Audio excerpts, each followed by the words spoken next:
신종 코로나 바이러스 확진자가 한 명 더 추가됐다는 소식이 들어왔습니다. 총 19명이 되는 거죠. 17번 확진자와 함께 싱가포르 컨퍼런스에 참석했던 사람이라고 합니다.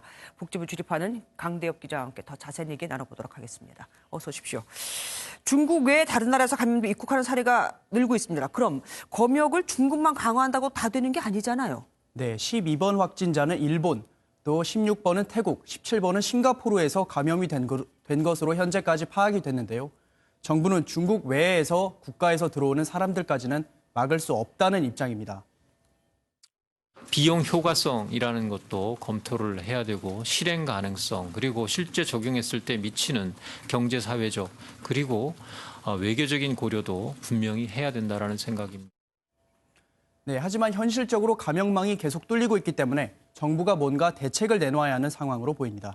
확실히 중국발 감염이 맞는 것 같죠. 지난번에 춘절 때 우한에서 많이 나간 사람들 나라. 그러니까 첫 번째 싱가포르, 처음에 태국이었죠. 태국, 네. 싱가포르 이렇게 순서대로 많이 나갔고 우리나라에도 6천 몇백 명이 들어왔다고 했는데 감염자 수가, 확진자 수가 나온 거 보면 그 순서대로인 것 같아요. 예, 맞습니다. 태국, 싱가포르 순서로 나왔고요. 대략 비율을 따져보면 수치상 들어맞는다고 볼 수 있겠습니다. 네, 신종 코로나 바이러스는 침방울을 통해서 전염된다. 그래서 2m 밖으로 나가라. 그런 얘기가 있잖아요.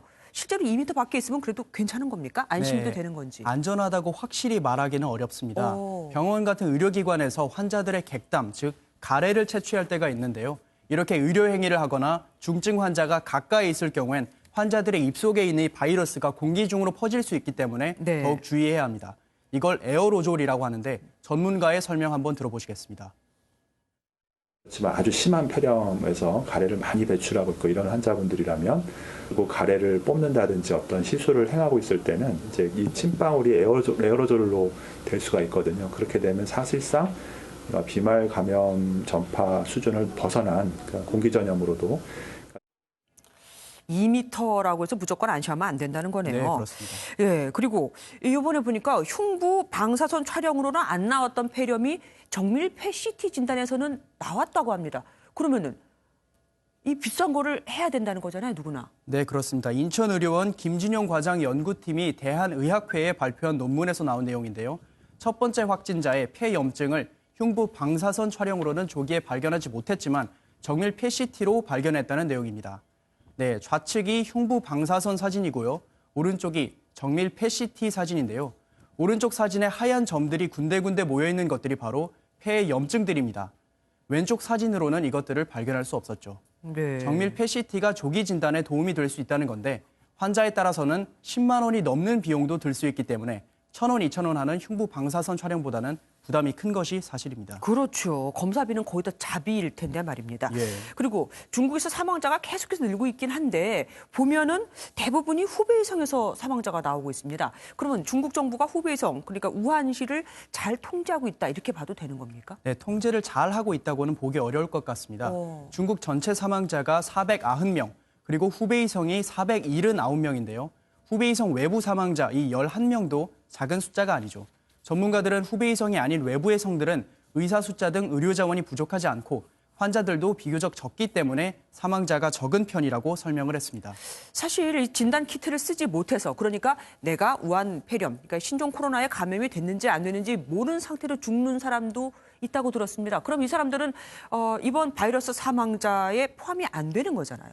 네, 사실 우한은 환자를 수용할 병실도 현재 부족한 상황입니다. 그래서 신종 코로나 바이러스인지 아닌지도 모르고 사망한 경우도 적지 않을 것으로 보입니다. 예, 그 숫자까지 하면 사망자 수는 훨씬 더 늘 네, 수도 훨씬 늘어날 있다. 수 있습니다. 그리고 오늘 질병관리본부에서 특별히 마스크 착용 방법에 대해서 다시 강조를 했다면서요. 이유가 있습니까? 네, 신종 코로나 바이러스 감염증은 호흡기 외에 눈, 코, 입 등의 점막으로도 전파가 가능하기 때문에 다시금 강조한 것으로 알려져 있고요. 마스크를 최대한 이 코에 밀착한 상태로 써야 하고 이 착용을 하면 그 겉부분을 만지지 않는 것이 무엇보다 중요합니다. 네. 또 병원의 근무자가 아닌 일반인의 경우는 KF80을 써도 효과가 있다고 덧붙였습니다. 필터가 있는 보건용 마스크를 쓰는 게 좋지만 없을 때에는 그냥 일반 면 마스크라도 착용하는 것이 당연히 더 좋습니다. 그런데 얼마 전에 보니까 유튜브 동영상에 그 부엌에서 쓰는 키친타월로 이렇게 마스크를 만들어 쓰는 것도 나오더라고요. 그거는 어떻습니까? 네, 질병관리본부는 방한 마스크나 이런 키친타월도 쓰는 게 좋을 수 있겠다 하겠지만 네. 키친타월 같은 경우에는 젖으면 소용이 없기 때문에 확실한 대안은 아니다 이렇게 말할 수 있겠습니다. 네. 그리고 자가 격리자의 생활 수칙도 안내를 했다면서요. 네, 가능하면 외출을 삼가고 침구류나 식기류는 개인 물품을 사용을 해야 합니다. 화장실이 있는 방을 사용하라 이렇게 말을 할 다른 정도로 가족과 떨어져서. 네, 그렇습니다. 그럴 정도로 외부로부터의 격리를 엄청 강조를 했는데요. 가족끼리 대화를 정하고 싶으면 이 마스크를 쓰고 해라 이렇게 덧붙이기도 했습니다. 예. 공연한 식당, 카페 이런 데서 원래 일회용품 못 쓰게 했었는데 당분간 쓰게 해준다면서요. 네, 현재 플라스틱 컵과 용기는 식품 매장 내 사용이 금지돼 있습니다. 네. 아무로 침으로 감염될 수 있기 때문에 다른 사람이 썼던 젓가락이나 컵 대신 일회용품을 사용하도록 하겠다는 건데요. 네. 일반 생활까지도 지금 다 변하게 이 바이러스가 만들고 있습니다. 오늘 말씀 여기까지 듣겠습니다. 감사합니다.